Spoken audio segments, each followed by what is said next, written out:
Praise the lord. దేవుని నామానికి మహిమ కలుగునుగాక. మార్చ్ 13 ఈరోజు మనం నేర్చుకోవాల్సిన పాఠం మీ కింద ఉన్న వీడియోని చూస్తుండండి.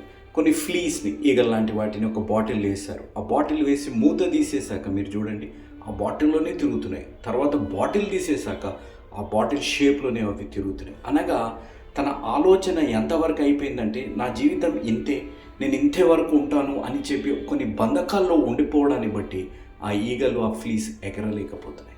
ఈరోజు మనిషి ఆలోచన విధానం కూడా ఆ విధంగానే అయిపోయింది. అవిశ్వాసమైన ఆలోచనలు, నిరాశ, నిస్పృహ లాంటి ఆలోచనలు, విరిగి నలిగిపోయిన లాంటి మనస్తత్వాలతో ఉండిపోవడాన్ని బట్టి దేవుడు మనకిచ్చిన ఒక బలమైన సామర్థ్యతని మన జీవితాల్లో మనం మర్చిపోతున్నాం. మనం వాటిని వాడుకోకుండా జీవిస్తున్నాం. ఎందుకంటే మన శత్రువు అయిన మన ఆలోచన, సాతానుడు తీసుకొచ్చే నిరాశ, నిస్పృహ, అవిశ్వాసమైన ఆలోచనలు బట్టి మనం ఆ విధంగా బ్రతుకుతున్నాం. కానీ ఒక్కటి గుర్తుపెట్టుకోండి, నీ హృదయం విరిగి నలిగిపోయినా ఆ గాయాన్ని మాన్పే దేవుడు ఉన్నారు.